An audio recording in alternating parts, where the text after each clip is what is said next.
automotive and technology company that makes electric vehicles.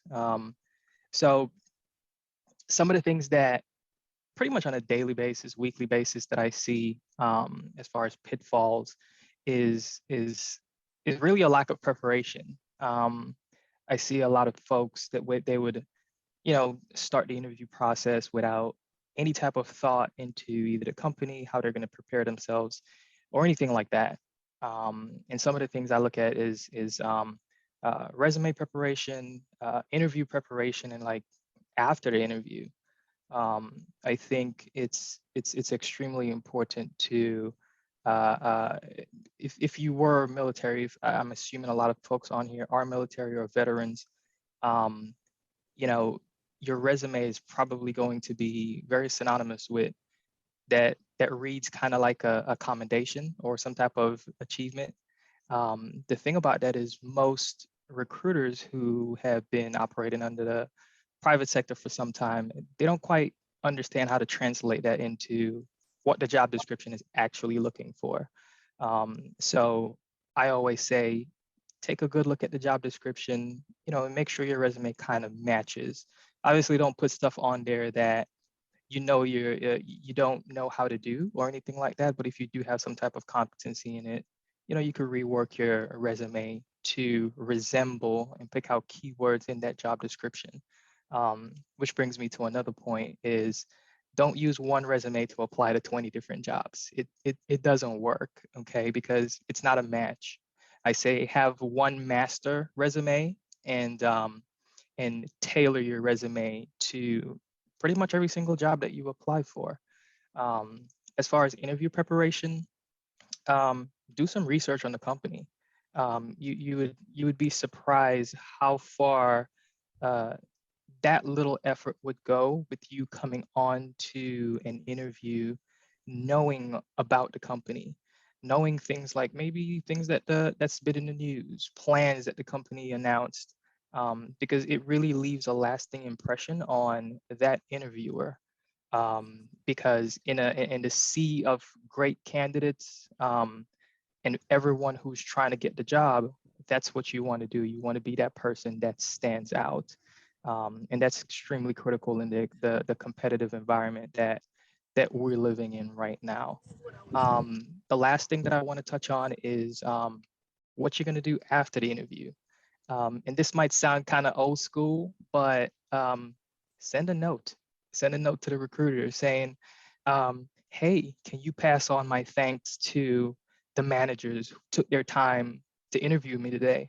I had a great time. And I hope to hear from you pretty soon. And that in itself goes a pretty long way.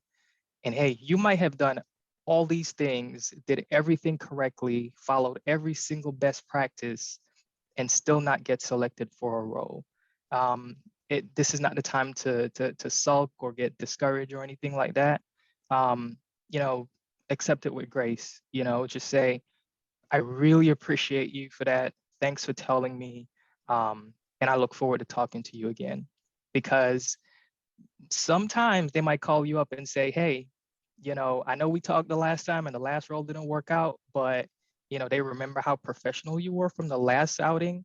And they say, we might actually have something for you. So it's just one of those things. Keep it professional. And everything that you do, everything that you say throughout the entire interview, even if they say, hey, this is very informal, this is not an interview, it's an interview. Everything is an interview. And if everything you say, everything you do, it's an interview. So I'll just kind of throw those out there, and I'll let some of the other folks in the panel talk too. And I'm sure you guys will probably have some questions about that.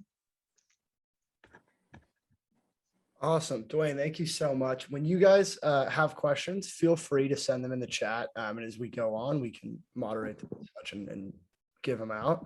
If you guys have any questions for Dwayne right now, feel free to send them. If you want to wait a second, here's more people talking and then go back. That's fine as well.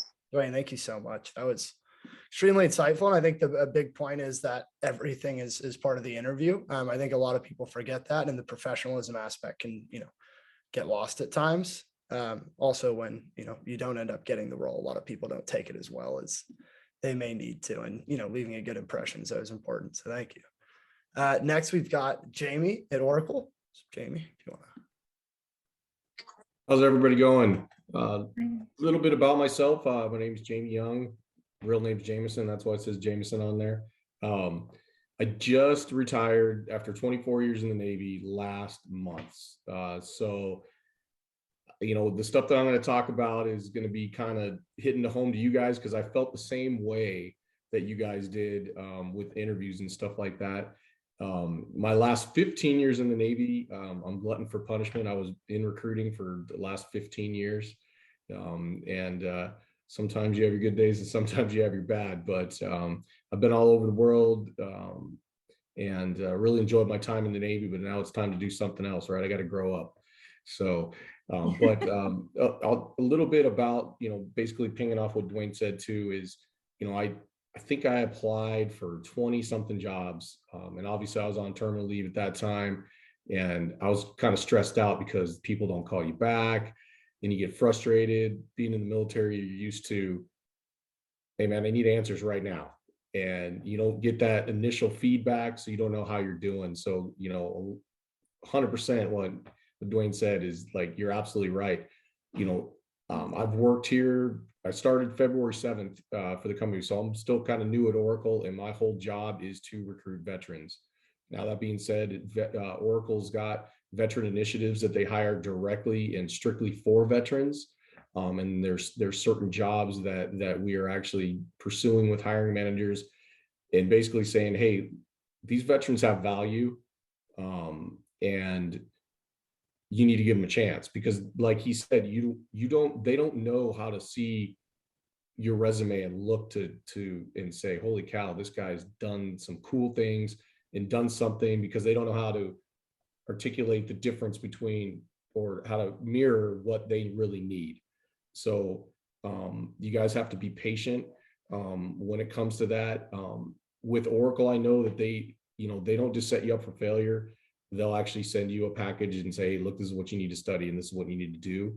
But as we get this, veterans initiatives has been around for less than a year for Oracle. Yes, there is a lot of veterans that work for Oracle, but these are strictly like, hey, we're going to grab a cohort of people and get you guys engaged, get you all. It's almost like going to boot camp. You look to the left and the right, say, this is the guy that I'm rolling into.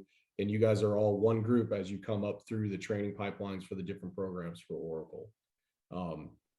One of the things that I've seen as far as resumes, you got to have somebody proofread them. And I've actually done a few screenings where I've actually had them fix their resume with me as I trained them, because I wanted them to get the best shot possible. But you got to stand out. And it's really a personal choice on what you want to put. I see a lot of people that put every single award that they've ever done in the military.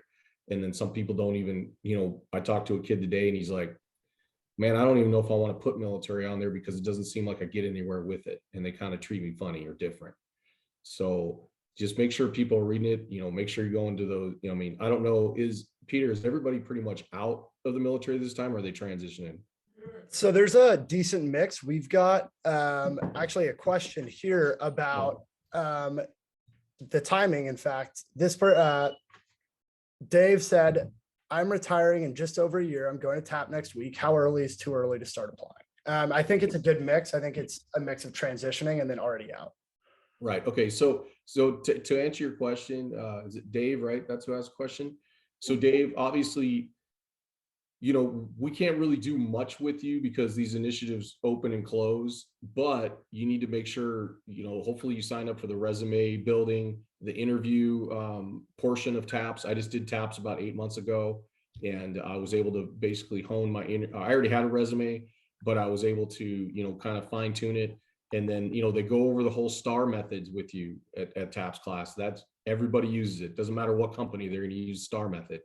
If you don't know what that is, you guys can look that up, but you'll get a whole bunch of booklets when you go to TAPS class and get all that information.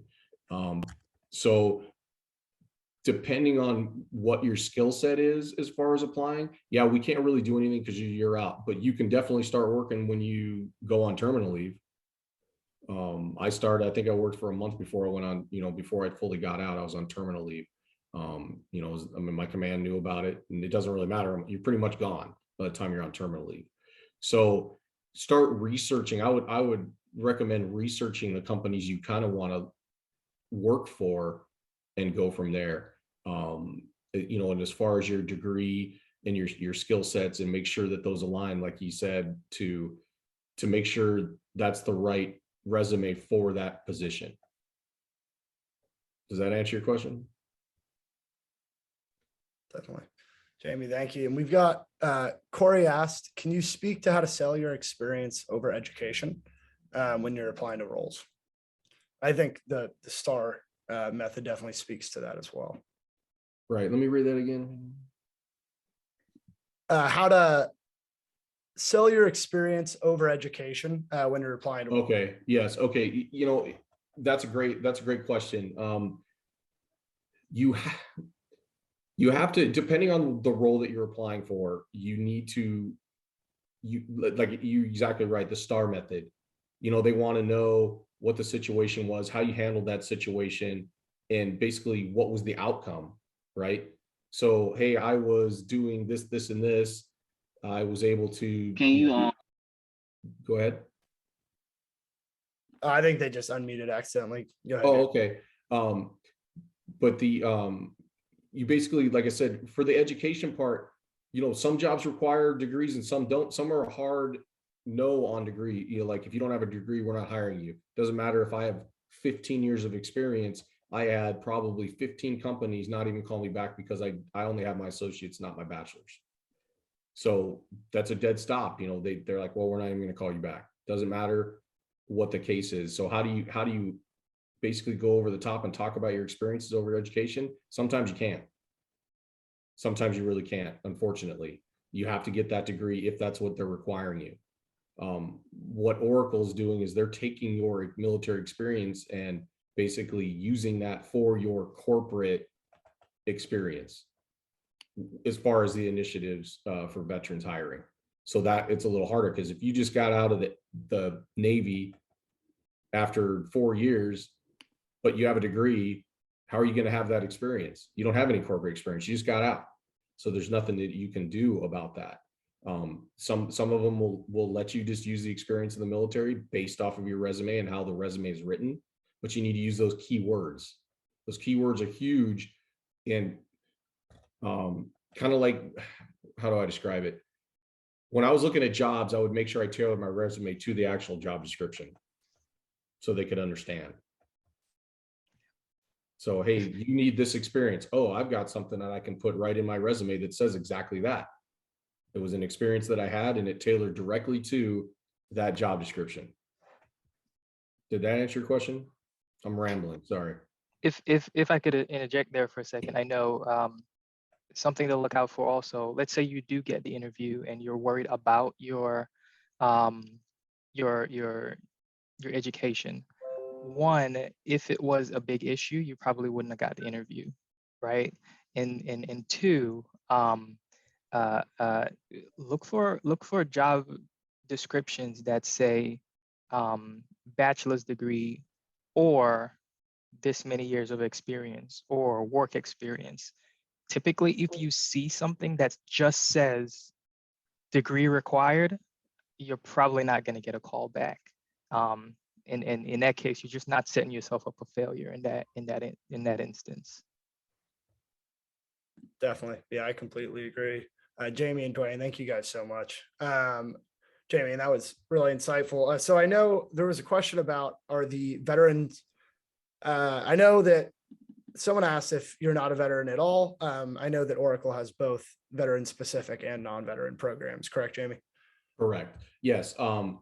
You can go on the Oracle website and look at that. Like I said, I'm still kind of new, so I only work on certain initiatives. So, I mean, Oracle's got thousands and thousands of employees, and yeah, Oracle's hiring regardless. So yeah, definitely look into basically the different job titles, look at the job description and say, I do fit that bill. Let me submit my resume, because people are putting resumes out all day long or putting their application in all day long. Definitely. Yeah, and Shamiria, thank you so much. She just shared the link to the expert resume workshop we had, and that's a really good resource for fine tuning your resume as well. So now I'm going to hand it off to Dawn. Thank you so much for coming on. And I will mute. Thank you for having me. Thank you. I'll do a quick introduction. We are a cybersecurity staffing firm, which would be across incident response, application security, software security, compliance, and then I would say, product security, which is a whole nother animal. It's definitely tech focused. I actually come from a long line of military. My great grandfather was in World War I. My grandfather was in World War II. My uncle, all on my mom's side, was in Vietnam. My brother was in the Gulf War, and then my sister went to Korea. So I used to volunteer before I started this venture with my CEO to build CyberSN 8 years ago at the USO in LAX. So I'm a West Coast region recruiter. We are national. I would say, speaking to everything that everybody else is saying, interviewing is definitely very strategic and tough, and there's lots of resources out there. I shared one that I've seen recently, in the tech industry.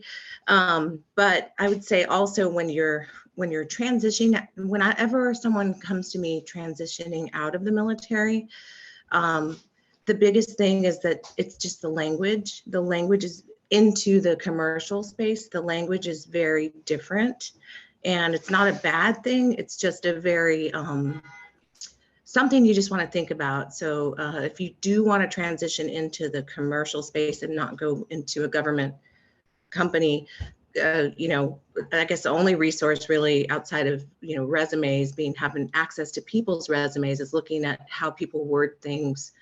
Do research on LinkedIn. LinkedIn has a lot of profiles that people build them out really extensively. Some people don't put anything on their LinkedIn, especially in cyber, because it's very covert. They don't want to share too much, information that they can't share. But if you're looking to transition into any of those areas, then just start getting used to the language of what a commercial company is looking for. That way they can translate the differences.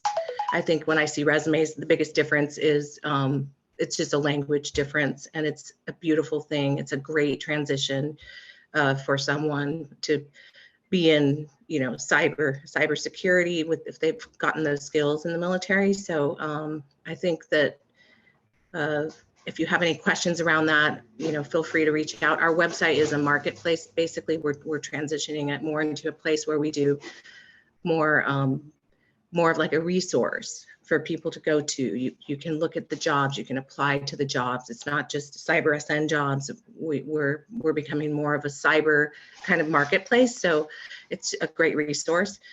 And I have had a lot of luck placing military people. So it's just a little bit different than in the technical. We don't do a lot of recruiting with the government, but we do a lot of commercial type company, and a lot of people are hiring remote, which is great, which is awesome. So basically, if you're just trying to, and the biggest question a lot I get from people coming out of even college is straight into the industry, is to really network yourself. Now that we're at a place where we can do more on-site, local events, go to your local agencies, feel free to reach out to me on LinkedIn, and I can share a ton of resources for especially the West Coast areas for networking. A lot of companies go to these free events and look for entry-level talent.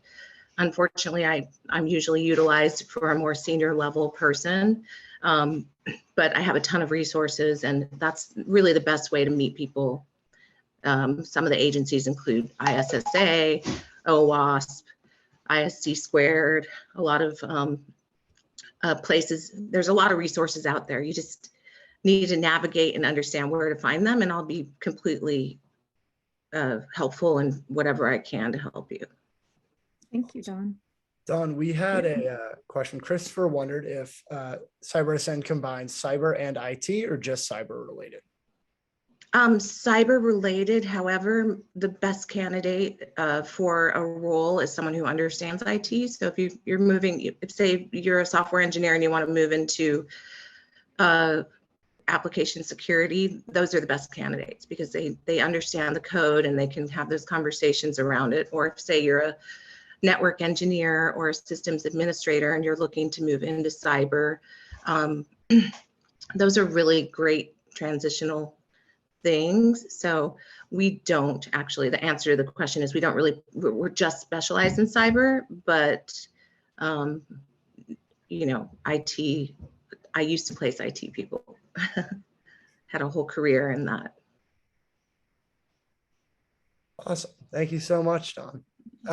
Yeah, once again, if you guys have questions, feel free to send them in the chat. I know Justin asked me if you could send his LinkedIn in there. If you want to send your LinkedIn, go ahead. Definitely connect with each other and network. And definitely, like Don said, reach out to her. Look at their website that I sent in the chat because it does have resources. It's not just a job board. And so check it out and definitely network with her. All right, Stefan, are you ready? Game on. All right, go ahead, brother. I'll hand you the mic. Yeah. So I'm Stefan Semmelroth. Before I jump into kind of my background and how I can help you all on the call today, I noticed in the chat a while back, and I'm not going to say any names, but it looked like a lady's name, and she said, assuming I'm getting pronouns right, she said, "I'm just a this." And I'm not going to use my words. What I will do is I will paraphrase Shelmina Abji, who was the keynote speaker for Black Women in STEM last year, 2021. I know I probably don't look like I should have been on a panel at Black Women in STEM, but I was. And that's why I can quote Shelmina from here. And what Shelmina said was, for women in the industry, in tech industry, do not use the word just. You are not just anything. You are. You don't need to diminutize who you are as a person. You don't need to discount what you bring to the table. You are whatever it is you are. So throw that word away. Right. And I'm going to authorize you to just get rid of it right now. You don't need my authorization, by the way, but I'll give it to you. Okay, so my name's Stefan Semmelroth. I'm currently the VP of Cyber at StrataCore, which is a IT brokerage. So I get to see a ton of different clients, a ton of different vendors across the security space. My job is to build and lead the cybersecurity division in the practice. That's cool, Stefan. How did you get there here, and why are the things you're going to say important and relevant to the people here on this call? So I am a former infantryman. I came out of West Point, so you can either hate me or love me. You pick. I'll take either way. Electrical engineering was my focus. Army, infantry, Ranger School, Afghanistan deployment, met my unit in country on mission. Came back, took another platoon, found out I had broken my back, which I don't recommend, by the way. So if any of you who says, hey, yeah, why don't we go, play a round of golf, we'll get beers and then, break your spine. I don't recommend the last part. Yes, hard no in that order.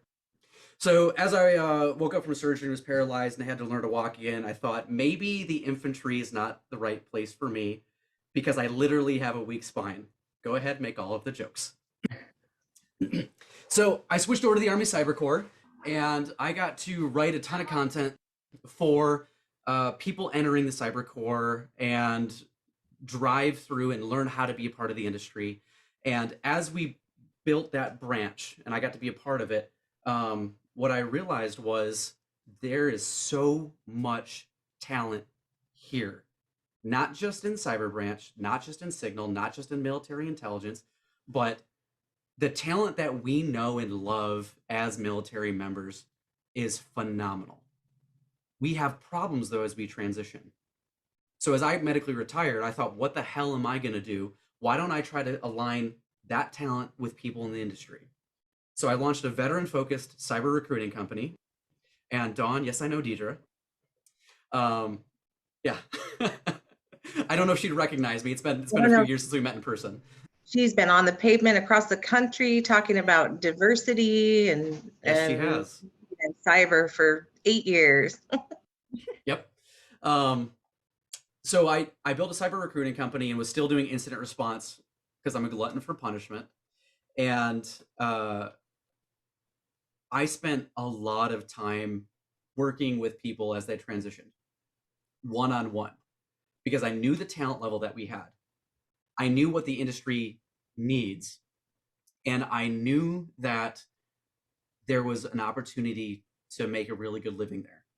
So I launched Rainier Cyber, took it to market, and I was able to help a bunch of veterans along their route to success, along their route to transitioning and getting in, out of the military and into cybersecurity jobs.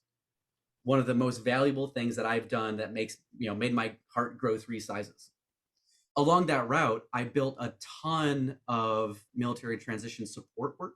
And so I'll start sharing some of that here in chat. And there's my LinkedIn, and I'll put in some of the other articles and stuff here as well. The goal has always been to build the industry to help military and spouses transition well. And we've continued to do that. So kind of my cohort, my friend group is continuing to publish a lot of work open source. So that way you can take it yourself. So that way you can own it. So it's now yours. If you land in a cyber job or a technical project manager role, if you land somewhere, whether it's in operations or whatever, we want to give you the tools to succeed to do that. And that's why Peter and Aubrey and I have really partnered through this project to make sure that we are aligned in messaging to make sure that you can go win. So let's talk about some of my favorite books, because I don't give advice, I give homework, damn it. I love it. The Best Team Wins. If you aren't sure about what the onboarding process looks like, if you're not sure about what recruiting looks like, this is the go-to Bible for recruiters in the industry to try to figure out how to be a better recruiter. So if you know how to be a good recruiter, you'll be fine in interviews. Next book, The First 90 Days. I first saw this when I was walking past first class, and there were 2 people reading this book in first class. If first class reads it, maybe you should too. This is all about your onboarding. What does it look like? What do you need to do beforehand? It is targeted towards mids and seniors, but juniors need to read it too. Because if you're doing your work now, figuring out where you want to go, you get to work through and get your next piece. Okay, so now we talked, Dwayne, I think you talked about, and Jamie, I think you both talked about language and how we connect to people, how we build relationships through the recruiting process, through the interview process. How do we change our language so we get rid of words like talk and no later than, and blah, blah, blah, all the other things that we used to say. We do that not just by trying, and we don't do it by practicing. Who here has been to a major training event?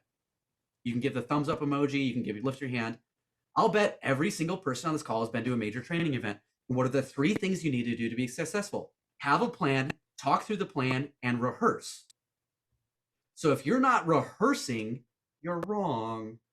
So here's your guidance for how to rehearse. It's called High Impact Interview Questions. This book has 701 interview questions that you can sit down and practice out loud to another person, because it's a rehearsal. Tell me about a suggestion you made to improve the way job process operations worked. Tell me about a time you had a chance to take a risk, but decided that the risk was too high. Tell me about a time when you were asked to complete a difficult assignment and the odds were against you. What did you learn from that experience?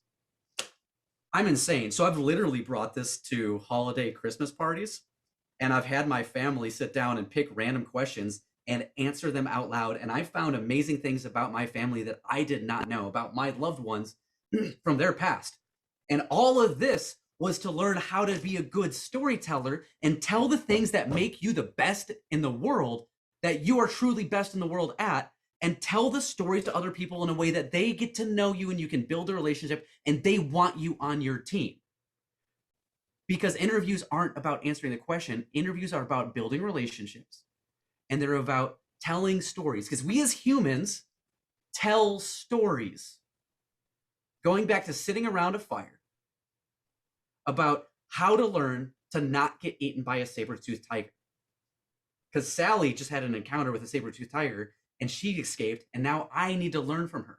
So when you can tell your stories, history or her story, in such a way that people connect with you, then you get to the next interview. And to get ready to the next interview, we got to talk about your planning. So Dwayne talked about being prepared. Here's what I recommend, and I've done this, by the way. So earlier today, I actually open sourced what I recommend is a 30, 60, 90 plan for onboarding. I'll put it in chat right here. The question was, what book did I show after the first 90 days? That would have been high impact interview questions. And we can get links to all those as well. I've got a whole stack here of books that I can talk about this stuff literally all day long. What I just posted was my GitHub repository to your 90-day plan onboarding process. So both Winning talks about it. So I didn't talk about Winning yet. That's a different book. First 90 Days talks about Winning, one of my favorite business books talking about it. Jump in there, take a look at it, because everyone here knows how to write a damn plan. Right. Everyone does. So why not go into your interview with what you plan to do? And maybe it's a 60% solution. That's fine. During your interview process, make your interview into a planning session, not a question and answer session. Make it a planning session and you'll win. I've done this and I can tell you that it works. Last year, I personally mentored almost 300 people, transitioning roles, trying to open up new markets, everything from CEOs all the way down. These are the things that I share with them because they work. Now, somebody in here is like at least a year out from transition. Awesome. You're doing the right thing. What I will add is link inbound. Start off with a good inventory of who you are. And by that, I mean, I recommend Myers-Briggs as a starting point. StrengthsFinder 2.0 is another great point. If you don't know who you are, there's no way any of the mentors on here, there's no way that any of the coaches on here, there's no way any of the recruiters on here can give you realistic, appreciable advice. Right? That's true. That's the landscape. So start off with knowing who you are, and then use that to identify which route you want to go. And I'll share here again. Let's see, I think it's this one. For anybody that has a little bit more time, it's probably a little bit out of date now, but there's the link for that I wrote for anybody getting into the cyber. So Dawn, feel free to share. It's open source. That's for anybody that's interested in getting out. That is my go-to recommendation. Paul, I saw your stuff on here. I probably add Whole Human Initiative is there. Oh, screwed that out. Take a look at it, jump into it. It's a line by line. This is what I recommend you do if you want to try to get into cybersecurity. Branches, the whole direction. If you I love it. It's very informative. I just try to make stuff that help people, right? Just trying to be a good dude. It's got all of the things in there that are going to help outline. If you want to get into cybersecurity, if you want to get anything else, here's where I post a bunch of my other articles. It's all there. It's all free. They're tools for you to use as you move forward, whether you're in cybersecurity or not. I've got reading lists on there. I've got a ton of tools. I want you to succeed. I've got a resume template on there that, again, is open sourced. Is it great for project managers? No. Is it great for developers? No. It's focused on security practitioners. But if you go through and read the guidance on it, it will help you win. Who here has a skill bridge, not a skill bridge, a SIFL tap? Who has a SIFL tap resume template? Soldier for life resume template. Yeah, there we go. Probably not going to help. It has tables, it has columns, it's got all sorts of stuff that applicant tracking systems will just drop. They can't parse them, they usually drop them. There are some applicant tracking systems and resume parsers out there that are good. But who here has uploaded your resume and the first thing that happens next is, great, tell us about all your jobs, fill all this in, and it takes you 3 hours to fill out the things and you already uploaded your resume. I know people that have literally put in 200 job applications and not gotten a call back. Make it easy for the recruiters on this call. Make it easy for the people that are here that are looking at your work to come through and, oh my gosh, I can read this. This is easy. I understand this. Great. And Make it Stephen, easy just for a them. quick point, I think on Yeah. LinkedIn profiles, people don't put enough, unfortunately, we're still in the keyword era. And so Yep. if you're not putting that you have AWS or whatever technology, that's really important on your LinkedIn profile. Bada bing, bada boom. And Dawn, you mentioned this specifically earlier. For anybody that happens to be in cybersecurity or military intelligence, stop being a secret, stupid squirrel. There's tons of stuff that you can put on there. There's tons of stuff. Just go to your S2 or your N2, your A2 and say, hey, what can I put on? They'll authorize you to put shit on your stuff. Make it easy for people like Dawn to find you. If you're not going to get calls. Cast a wide net. Yeah, pass your resume to your SSOs. Boom. Have them fact check what you can and cannot say. Mm-hmm. I can't put that I worked with Linux. Yeah, you can, nerd. The world's going to end if they know that. Question on here. So let me circle up with my background. So yeah, I built my recruiting company. I sold it to Stratacore. So I don't do recruiting anymore. I've led practice for a few years. Now a lot of what I do executive level consulting for clients all over the place. We focus on how they build change. A lot of that is focused because I'm still focused in the cybersecurity niche. A lot of what we talk about is how do you drive change and how do you have talent management float into that change. So one of the questions I saw on here is, does every recruiter search LinkedIn profiles for roles?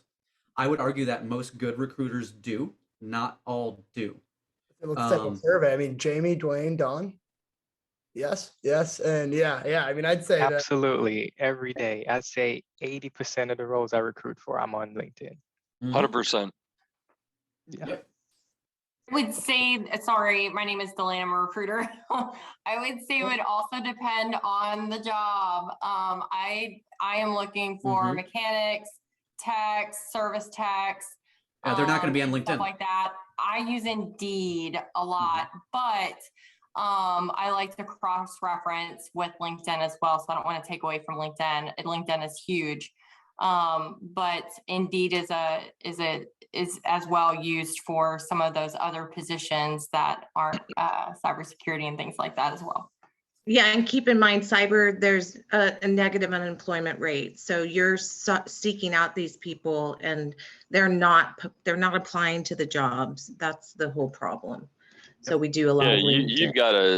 you gotta hunt them down. I mean, you gotta find them and look, but yeah. Facebook's I'm a not technical off the recruiter, list either. so Facebook is highly used when you talk about customer facing roles. If you're posting and you're in these groups that have dank ass memes or dark memes and stuff like that, does that make me employable if I'm using social biased memes? Think of that. So you might want to start doing some cleanup too. Yep. So Paul's got a good point on that too, because I mean, even if Yeah. you're trying to go to college and play sports, that's the first thing they do. They did that for my kid to play baseball. So you guys got to clean your stuff up. Yeah, there's a bunch of AI-driven social media scrapers that go through and they literally classify all of your posts to say, are you a derp head or no? I'm not going to use my infantry language as much anymore. I'm starting to grow out of it finally. Jason, I'm seeing thumbs up for the infantry. You an infantryman as well? Yes, 82nd Airborne. Let's go. Here we go. All right, we got three. Fantastic. We have 3 minutes in here. We also have a question. I love it. Awesome. So what draws a recruiter to a profile? Is it the open to work banner frame, ideal roles and headline? What do you think are some key parts of that profile that'll draw a recruiter to profiles open to anyone thinking on the panel? I'll give my 30-second spiel on this one. So usually on LinkedIn, what happens is LinkedIn recruiter accounts allow you to, specifically on LinkedIn, they allow you to narrow your scope. Are you looking for somebody in Mississippi that has opportunities on this particular cybersecurity platform, this technical platform, whatever? So you do a little bit of searching by geography, a little bit of searching by some keywords, and then you get a list and you just start clicking through the damn thing. Click, click, click, click. Have you been in a role for long? Have you moved around for every 2 to 3 to 6 months? Like, does it look like I can put you in front of a client? Do you spell things correctly? Recruiters, it's really easy to be a good recruiter because there's a lot of recruiters out there that just discount you immediately if you have a misspelling in your header. So good recruiters, I'm assuming everybody on this call will go through, they'll look at it a little bit deeper. Maybe it's an honest mistake, right? But very quickly, it turns into, what are you recruiting for? Like, if you're recruiting for an interior designer and you go to their house and they don't have curtains, it's a red flag. It's kind of the same thing. How active and up to date are you? If you are a security engineer, most recruiters know that you are not going to be super active on LinkedIn. And you probably haven't updated your profile in a while, but you're still there. And if your contact's good, you can still reach out. You can get a call. You can go from there. I said 30 seconds. I went for 2 minutes. Somebody else. So yeah, open to work. Tag. Oh, on go ahead. LinkedIn. Sorry, go ahead. All you, Jamie. Oh, okay. Yeah. So, I mean, the first thing that I do when I'm searching, I'm like, open to work. I'm not going to bother you guys if you're not open to work. I'm not there to go try to steal somebody from another company. I'm there to give opportunities to veterans that are seeking work. I know we talked a little bit about the guy that gets out in a year. You can put open to work on there and then put in the blurb, look, I'm transitioning out in 12 months, because people will grab that and then they'll be like, well, I'm going to put this dude in my little folder over here and I'm going to save him for later and maybe reach out to him when he's about 2 months out. So open to work, what's the other one? Willing to get back to you or whatever. I can't remember what the thing is. There's a thing on there that, like, is the person even going to get back to you? Yeah, likely to respond. There you What go. it is. Right. So the likely to respond and stuff like that. Absolutely. Make sure that, you don't have to put your resume in there, because I didn't put my resume in there, but make sure that your experience is listed on there, because they're going to look at that and say, oh, this is a guy that looks like somebody that I want to talk to, because I see keywords in his experience and his, time frame that could technically work for these roles. There's been a lot of talk on what you're looking resumes. for. Sorry, a lot of people forget to put what they're interested in. A lot of people do, but a lot of people don't. Yeah, some people also don't understand, right? So it's cool you're going to go out and you're going to get your free resume from HHUSA. If you haven't, you need to right now. However, understand the resume they're going to give you is for a high impact leadership role. So if you're trying to shift from being an infantryman into IT or cyber, you need to translate that to geek and take it a step further. You also need to look at it as you need to tailor it for each job you're trying to apply for. I had 42 resumes that I sent out for the various roles that I was applying for. All had 100% success rate interview and a panel interview. Before that, when I was just using the standard one resume to rule them all, I got nowhere. Definitely. And I think that's been a real kind of overarching theme. Dwayne, I'll hand it to you right after this, is that, the roles in the job descriptions are literally exactly that, a description of what they want. And those keywords within it are definitely something that they're going to be looking for. So I think it was Dwayne that said it, or maybe Jamie, I'm not sure, but that look at the actual job description in your resume and try to make what you've done and accomplished reflect that. Because if it doesn't, why why would they pick you for that role if you were not reflecting what they're looking for? And you can have a cheat sheet right there for what you need to reflect. But Dwayne, I'll hand it off to you. Yeah, hold no, on. I was. Paul just sent me a good. Thanks, Paul. Paul uses my template, so cool. Okay, Dwayne, go. No, what I was gonna say is, as far as what we look for in profiles and stuff like that, it's not even so much as well, for me, it's not even so much as what I'm looking for is, can I even find you? Are you making yourself discoverable? Because you can actually be the person that we want, and I know that you're gonna do the right job. But if I can't find you, then that defeats the whole purpose. And I know a lot of folks on here, they talk about keywords and paying attention to the job description. Make your profile, approachable, so to speak. Fill it out. Take the time and fill it out. Guys, you got to understand that applying for a job is a full-time job. Like you can't go into it halfway, right? So, someone even asked about certifications, the PHP, the CCNA, and all this stuff. Put them on your profile. Please put them on your profile. A lot of these certifications now, they actually have links to validate if someone actually has it. That counts for a lot, because I know people who put those things on their profile, and as a recruiter, if I can't validate it there sometimes, then that could be, I'm not saying it could be a game breaker, a deal breaker, but at the end, when you're doing backgrounds and then we're trying to verify that stuff, if it's unverifiable, then that's a big red flag. So do everything that you can to bring yourself at the top of the search. Open to work, that's a huge one. That's something that I click on every single time, because the people who are open to work, I'm thinking those are the ones that's going to respond quicker. So if you're actively looking for employment and you don't have that tag highlighted, please do so. It just makes life easier. And you got to understand that LinkedIn is garbage in, garbage out. What you put in there that's what you're going to get back. So that's just my 2 cents on that. Super important, especially if you're transitioning out of the military and they know you are. It's a lot different for someone who can't put that on, because employers will see that and then the word's out that they're open to work. So you're very lucky that you can put that on there.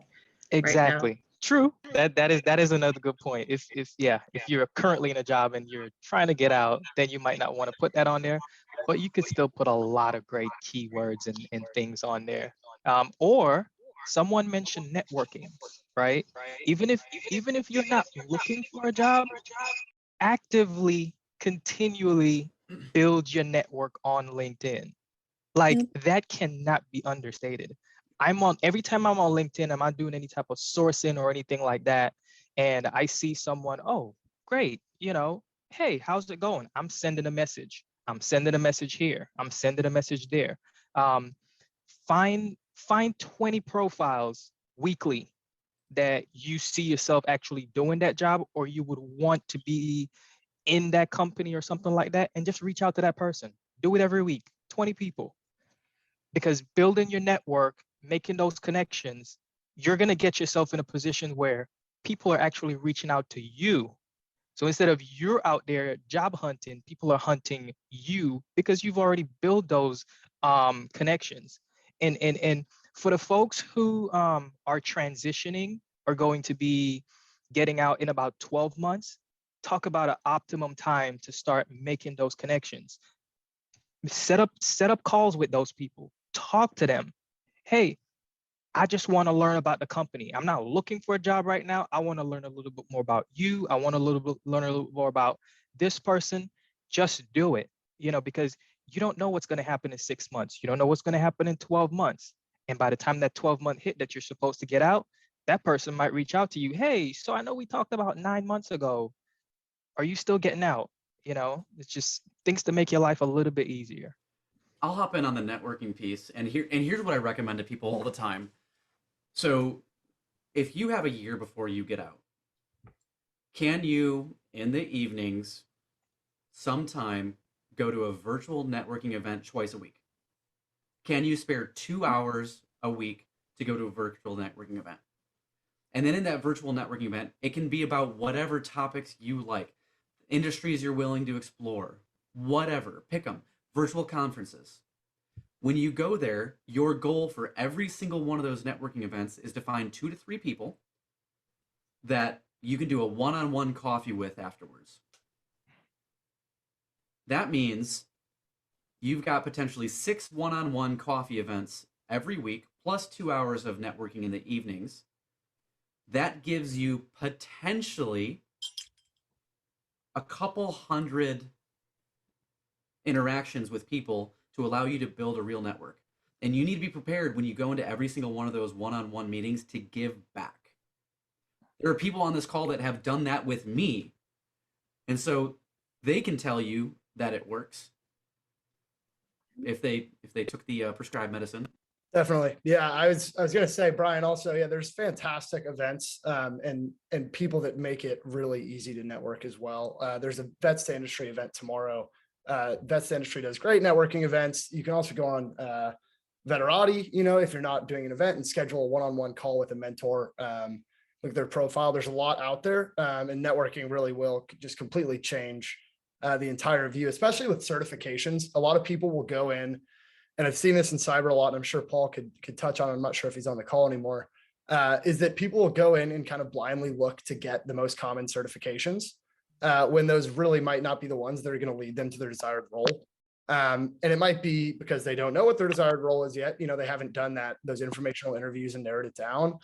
Or they might just not really realize that they don't need to go spend, copious amounts of money getting some certification that they don't necessarily need. And that's where networking and speaking with an informational interview will really help you, because then you'll realize, there's things like the whole Cyber Human Initiative out there that Paul runs that can literally get you, so many of the skills and qualifications and certifications you need without really paying that much money.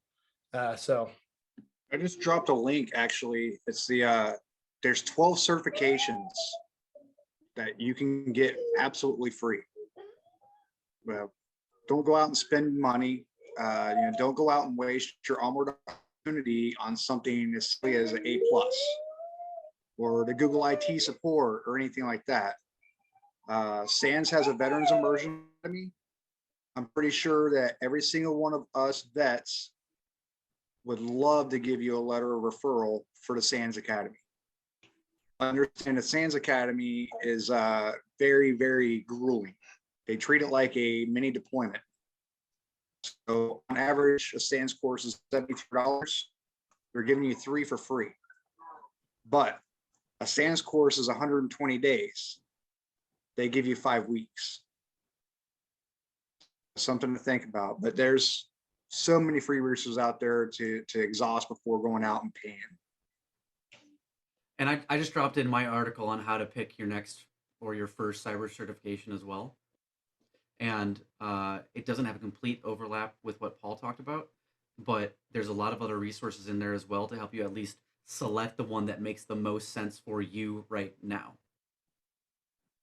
that's awesome. That's actually a really, really good resource. And the search too, that some of the stuff that Stefan mentioned, the 40 vet program, right? You got the Palo Alto Second Watch. Those are designed to get you past a lot of traditional routes and into a security engineer role. Definitely. Don, I think you were going to say something. How can we get these on our website for cyber? Because these are amazing. These free places to go for training. We'll talk offline. I'm sure. If you send me email, I'll have a huge list of stuff that I can give to you. Like, Oh, thank all kinds you. of stuff.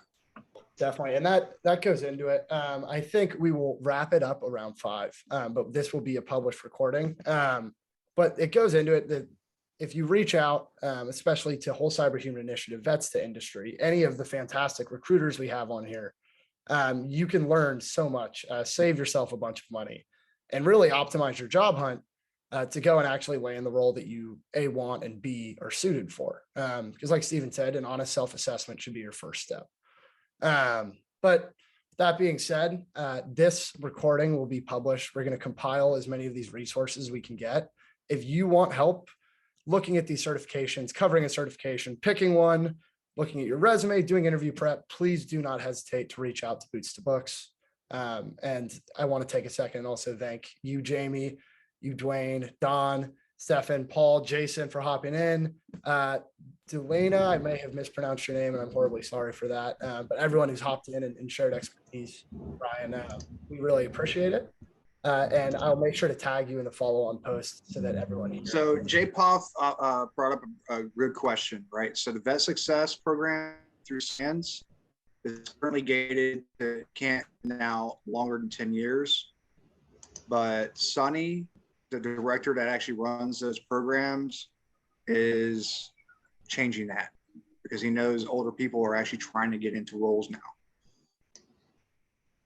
Awesome. Sweet. Well, there's that piece of advice. Well, thank you guys all so much for coming. Peter, before we go, Go for it. I'm not gonna let you cut off that quick.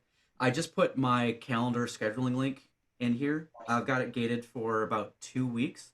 So anybody on here that wants time with me, you got it. Just schedule there, and if you don't act now, it's gonna go up. When I put a 6-month calendar invite up in June, and it basically disappeared within 3 days. So if you want to hang out, let me know. Awesome. Well, definitely. And really quick, It's a thank busy you all market. for- It's a super busy Thank market. you all for your service. Awesome. Thank you, Don, so much for coming on, giving us some of your time. Jason, thank you as well. Jamie, Dwayne, thank you guys so much. I really appreciate it. And you guys look out for the recording and some more great news from Boots to Books. Have a great weekend. Awesome. Have a good weekend. Bye. You too.